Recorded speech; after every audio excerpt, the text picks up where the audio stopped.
3 tahun Ratna tak pulang ke kampungnya.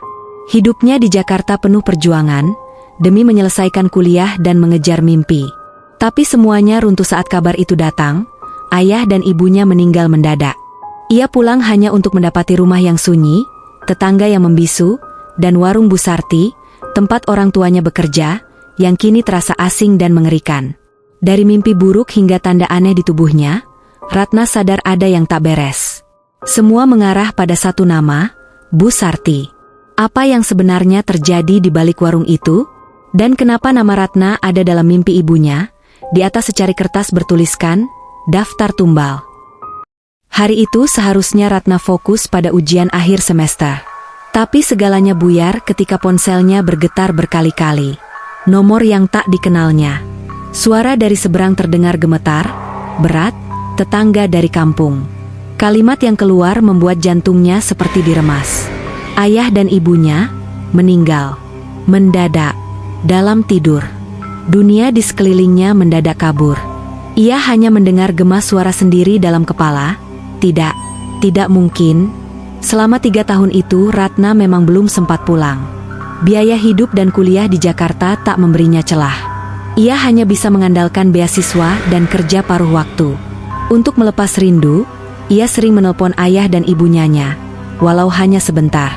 Tak pernah ada tanda bahwa kematian mereka sedekat itu. Ratna pulang dengan uang pas-pasan. Perjalanan dari Jakarta ke kampungnya di Jawa Timur memakan waktu hampir 2 hari.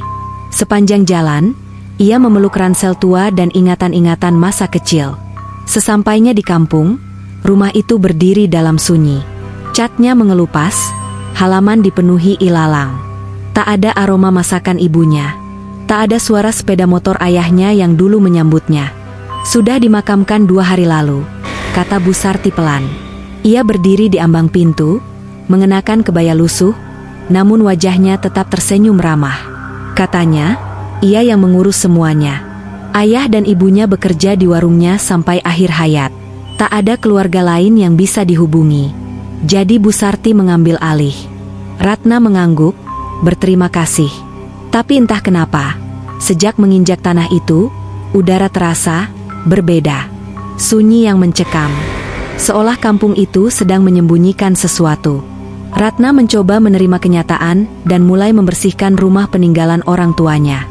Rencana awalnya hanya tinggal sebentar sebelum kembali ke Jakarta, tapi sesuatu membuatnya enggan pergi begitu saja. Keesokan harinya, ia datang ke warung Bu Sarti. Tempatnya tidak banyak berubah. Tapi begitu masuk, udara terasa berat. Di sudut dapur, matanya menangkap sesajen kecil yang diselipkan di antara tempayan beras. Anehnya, pelanggan warung itu sangat ramai. Tapi bukan warga desa. Mereka datang dari kota, bahkan luar pulau. Mobil-mobil bagus parkir di halaman. Sementara itu, warga desa justru bersikap aneh.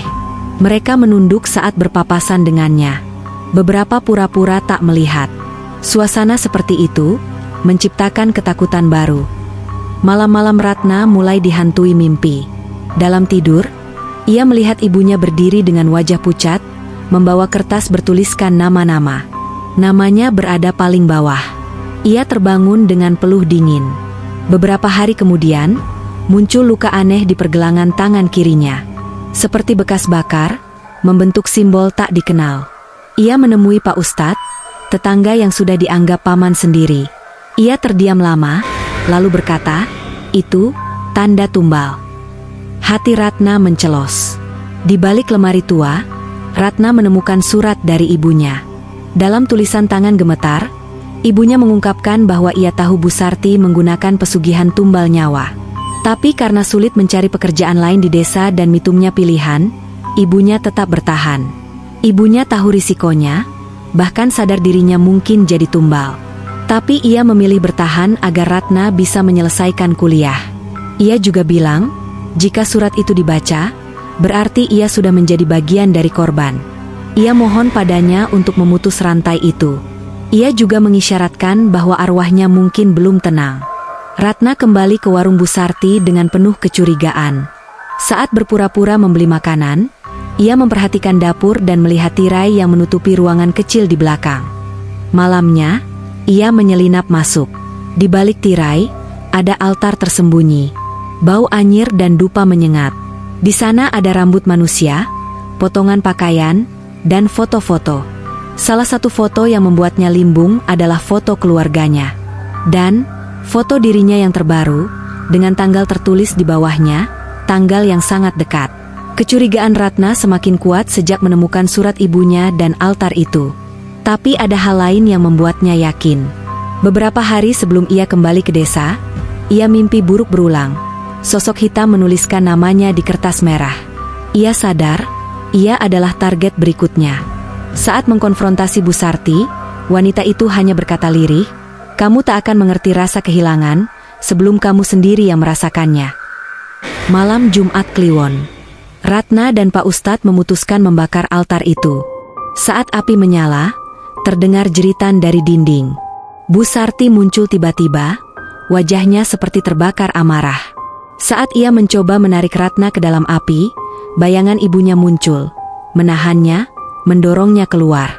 Tubuh Bu Sarti terseret ke dalam lantai retak. Api memakan seluruh altar. Dulu, Bu Sarti hanyalah penjual gorengan. Hidupnya miskin. Suatu hari, anak dan suaminya kecelakaan. Ia butuh uang untuk operasi. Tapi saat ia memohon bantuan warga, tak ada yang peduli. Terlambat.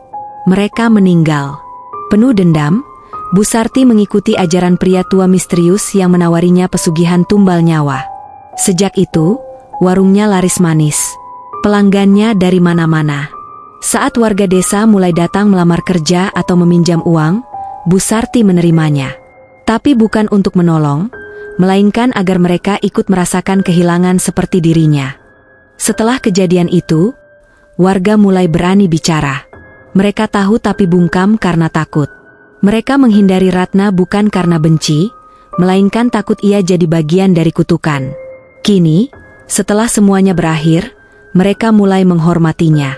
Beberapa membantu memperbaiki rumah, menawarkan pekerjaan, bahkan ikut membersihkan sisa-sisa warung Bu Sarti. Ratna tak kembali ke Jakarta. Ia membuka perpustakaan kecil dan jadi guru les. Sebagian penghasilan didapatnya dari menulis daring. Warga yang dulu tertutup kini mulai dekat. Setiap malam Jumat, ia menyalakan lilin untuk ayah dan ibunya. Ia tahu mereka telah tenang. Warung Bu Sarti kini dibiarkan kosong. Tak ada lagi aroma masakan, hanya dingin yang tertinggal.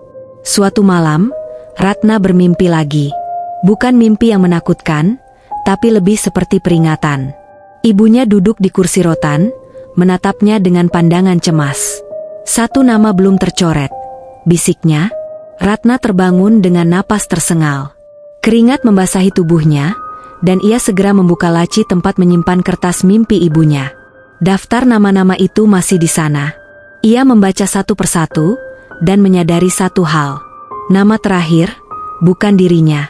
Ada satu nama tambahan, ditulis lebih kecil, seolah disembunyikan. Ningrum. Ratna terdiam. Ningrum adalah gadis muda yang dulu bekerja sebentar di warung Bu Sarti, sebelum tiba-tiba pindah ke kota. Ia masih punya ikatan keluarga dengan Bu Sarti. Sejak awal, ia dekat dengan warung itu, tapi tidak banyak yang tahu kemana ia pergi. Ia harus mencarinya. Jika masih hidup, mungkin dialah pewaris yang belum sadar akan warisan gelap yang diwariskan padanya. Perjuangannya belum selesai. Pesugihan tumbal nyawa adalah perjanjian gelap, menukar nyawa orang lain demi kekayaan. Tapi tak ada kebahagiaan yang sejati dari situ. Hanya kehampaan. Bu Sarti hidup dalam luka dan dendam. Ia membalas ketidakpedulian dengan kutukan. Tapi Ratna memutus lingkaran itu. Dengan keberanian, kasih, dan pengorbanan. Ia bukan hanya menyelamatkan diri, tapi juga menyelamatkan desa. Kini, desa itu hidup lagi. Bukan karena warung ramai, tapi karena harapan kembali menyala. Namun satu nama belum tercoret. Dan cerita itu belum benar-benar berakhir.